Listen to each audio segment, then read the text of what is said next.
Hi, my name is Maja Herstad and I'm a PhD student in sociology and lecturer in gender studies here at Karlstad University. And I'm happy to be part of this debuting project to talk about emotions and gender equality work in companies and organizations. It's a very sort of common division, analytical division that is used when you think about companies and organizations in relation to gender equality.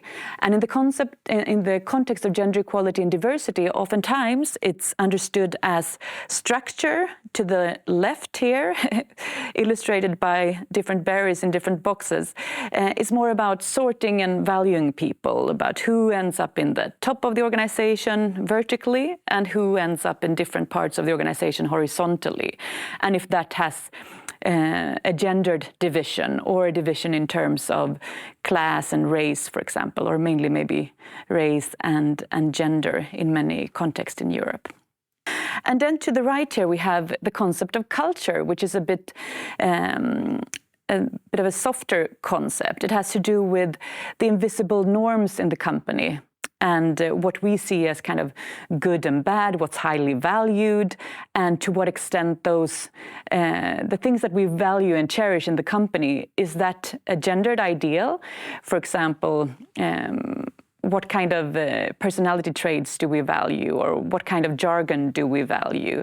And oftentimes, as you of course understand, that might entail that values such as competitiveness or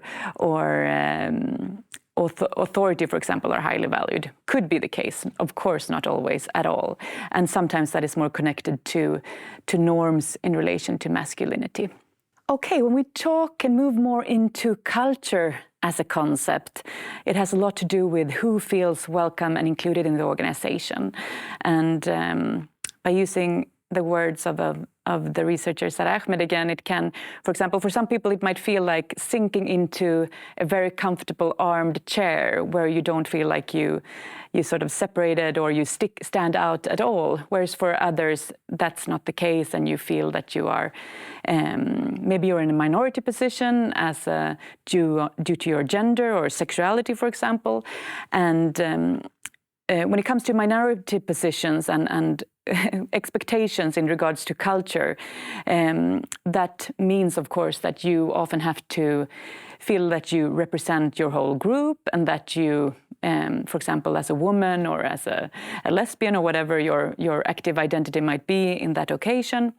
But you also might feel that you need to perform more and to achieve more at work because you're sort of more visible than the rest for standing out as in a minority position.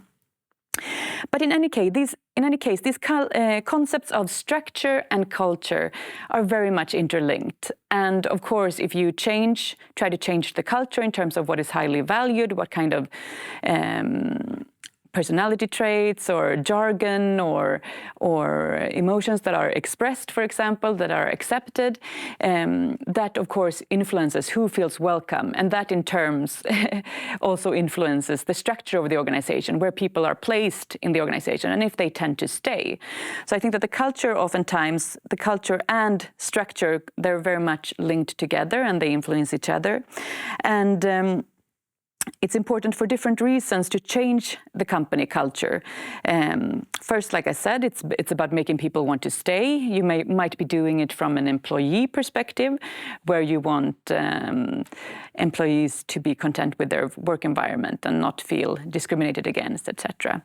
But many companies also do it from a business perspective, for example, for trying to increase profit by reaching more customers, or for having more creative, innovative discussions or processes in the organization, which is also true. But all of these rationales for changing the company culture need to also be scrutinized to understand that they might come with some consequences in terms of what you prioritize and how you view people.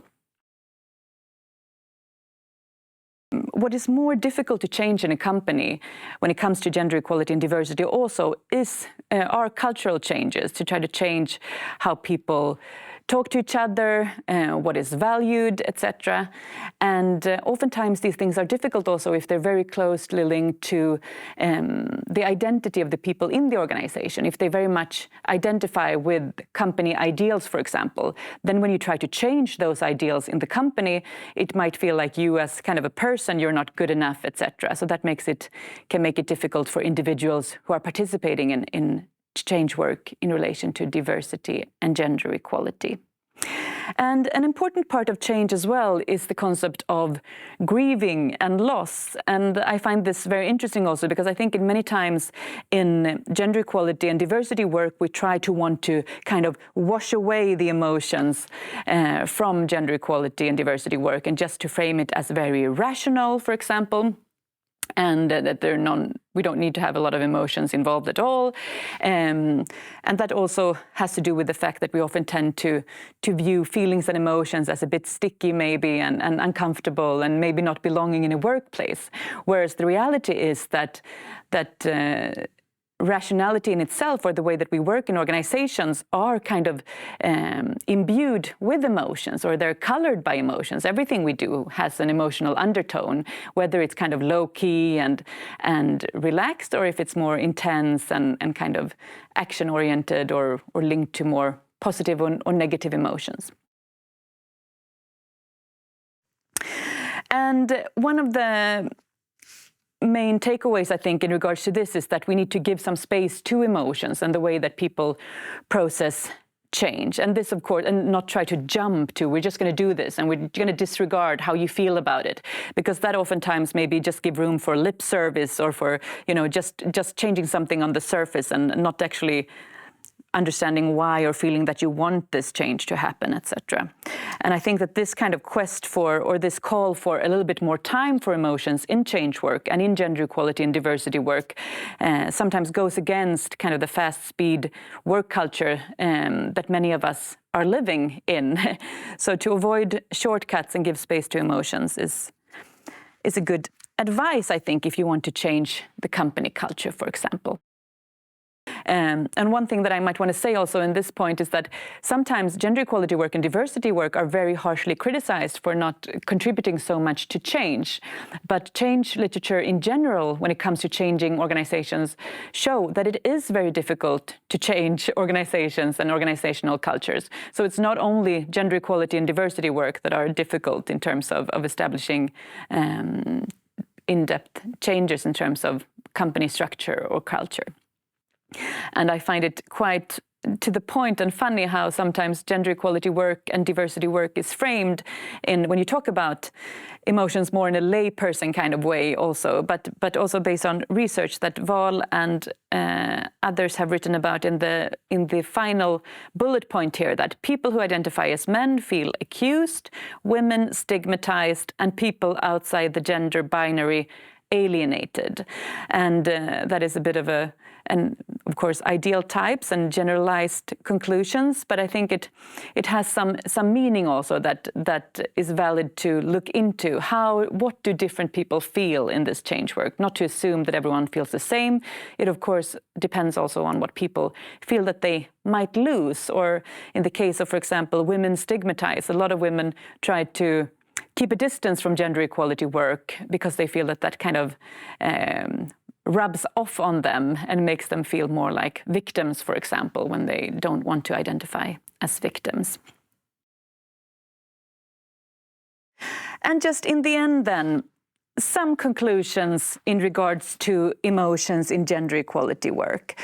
As I said before, just to ensure that, which is quite uncommon, but to talk about the feeling rules in the company. What kind of emotion norms do we have? What would break the norm in terms of emotions? What can you not express here?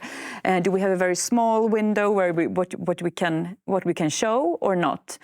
And maybe that needs to be considered for gender equality work, that might not be a lot of room for kind of discomfort or for grieving if you need to change company ideals or culture.